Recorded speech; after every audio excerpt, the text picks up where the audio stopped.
Said to be the most infamous relic of the lost world, the Ark of the Covenant has plagued the church, historians, and media alike for centuries. The elaborate gilded case was constructed around 3,000 years ago to store the stone tablets on which the Ten Commandments were written, at the direction of God to Moses. The Ark was carried by Israelites during their 40 years of desert roving, and it was brought to Shiloh following the conquest of Canaan.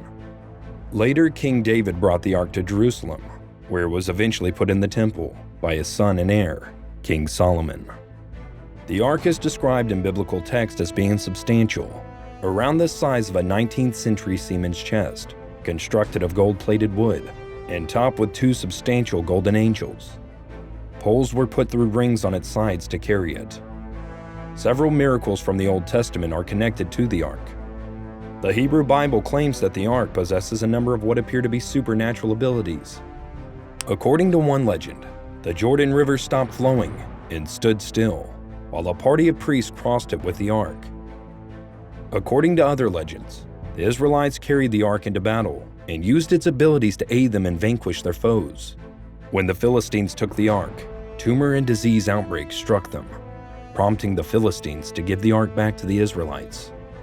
According to certain myths, anyone who approached the Ark or peered inside would perish. The Bible claims that the minute the Ark bearers stepped foot into the Jordan River as they entered the Promised Land, the river stopped flowing. Many people also think that during the Israelites' siege of Jericho, the Ark was carried about the city for a week, while trumpets were blown, with many attributing the walls falling on the seventh day to the relic. However, during the time of the Babylonian Empire's conquest of the Israelites in 597 and 586 BC, the Ark of the Covenant disappeared from history. So, has history's biggest mystery finally been solved?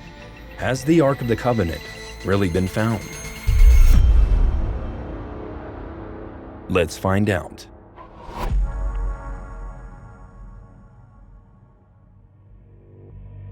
Over the years, several theories and claims about the Ark of the Covenant have surfaced. One of the most famous claims about the Ark's whereabouts is that before the Babylonians sacked Jerusalem, it had found its way to Ethiopia, where it still resides in the town of Aksum, in the St. Mary of Zion Cathedral.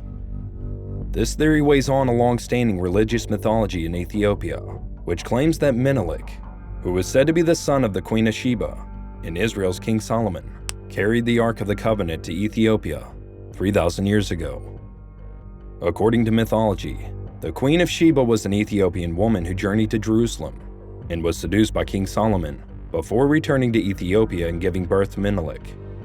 After studying with his father in Jerusalem, Menelik allegedly stole the Ark and brought it to Ethiopia, where tradition has it that it is still kept in the Church of Our Lady Mary of Zion. The Ark is shrouded in secrecy with church authorities, stating that only one man, named the Guardian of the Ark, is permitted to see the relic. In 2007, an investigative reporter claimed to have approached the Guardian and was told, "I'm the Guardian of the Ark. I have no other name."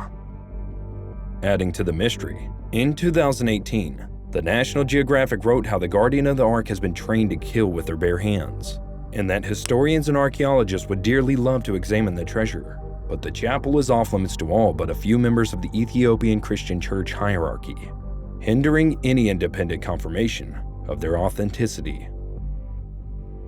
Though this certainly gives the theory that the Ark is hidden in the church some weight, a professor at the University of London School of Oriental and African Studies, Edward Uhlendorf, came out and said that he had seen the Ark inside the church during World War II and deemed it to be a fake.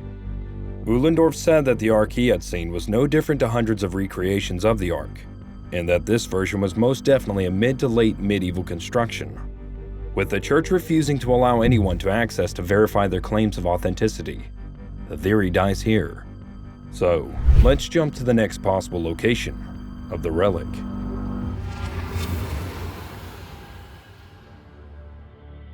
Another more discounted theory is that the Ark lies beneath the ground at the Hill of Tara, Ireland. Said to be the pot of gold you're supposed to find at the end of the rainbow. From 1899 to 1902, British cultists searched and excavated extensively in Ireland in search of the biblical Ark of the Covenant. An organization or cult known as the British Israelites was started in Britain in the late 19th century by retired British judge Edward Wheeler Bird. The group grew to represent all factions of the British Israel movement, which held that the Anglo-Saxon people were descended from the wandering biblical Hebrews, known as the Lost Tribes of Israel. They advocated white supremacy and maintained the view that Britain had the right to control the world. The Lost Tribes of Israel, according to the British Israelites, were responsible for bringing the Ark of the Covenant to Ireland and burying it in Tara, the ancient residence of the High Kings of Ireland. The Great Irish Hebraic Cryptogram Hieroglyph was a tool utilized by British Israelis in their hunt. In an effort to locate the Ark of the Covenant, the group traveled to Ireland and excavated the Hill of Tara between 1899 and 1902. The British were in control of Ireland at that time, and the Tara excavations greatly incensed Irish nationalists. Patriotic Irish poets and authors fought to preserve a national landmark, while British Israelites yearned to find the Ark of the Covenant. Of course, the Ark was not found, and the arguable fabricated history used to force through the desecration of Tara has long since been debated. Though the Ark is yet to be found, in 2018, researchers at the Tel Aviv University announced that they had uncovered the lost temple where the Bible cites the Ark was once being housed. The 3,100-year-old temple was discovered close to the present-day settlement of Beit Shemesh. In pre-monarchical Israel, the border town of Beit Shemesh frequently served as a focal point for clashes between the Israelites and Philistines. The 3,100-year-old structure is thought to be a temple, since it was set apart from majority of its neighbors, had thicker walls, and pointed east toward the rising sun. The temple was eventually looted and intentionally desecrated by the Philistines, who converted it into an animal cage, according to excavations from the 12th century BC. The temple has been the subject of investigation since 2012, but it wasn't until 2018 that researchers discovered what may be a key to understanding its significance: a large stone slab sitting horizontally on two smaller rocks. Initially, according to Lederman, we thought it was a mass ball that had fallen over, a term for standing stones that were frequently used for cultic purposes in the ancient Levant. But shortly after that, we understood that it was intended to be a table. The structure resembles a small-scale dolmen, an ancient stone structure that may be found all over the world, including in Golan Heights, but which is hundreds or thousands of years older. Early Iron Age temples didn't contain dolmen-like tables. The mysterious table fits the time period and profile of the large stone that, according to the first book of Samuel, the Ark of the Covenant lay on when it was carried to Beth Shemesh after being rescued from the Philistines, making it all the more intriguing. The Ark was supposedly deposited in Shiloh, north of Jerusalem, after Israelites had made their home there, but the Bible claims that it was later taken captive by the Philistines during a fight there. God then punished the Philistines for their haughtiness, bringing upon them sickness and plagues, until their leaders put the holy relic on a cart and brought it back to the Israelites, with offers of gold to satisfy the competing god. And this is where Beth Shemesh comes into the Ark story.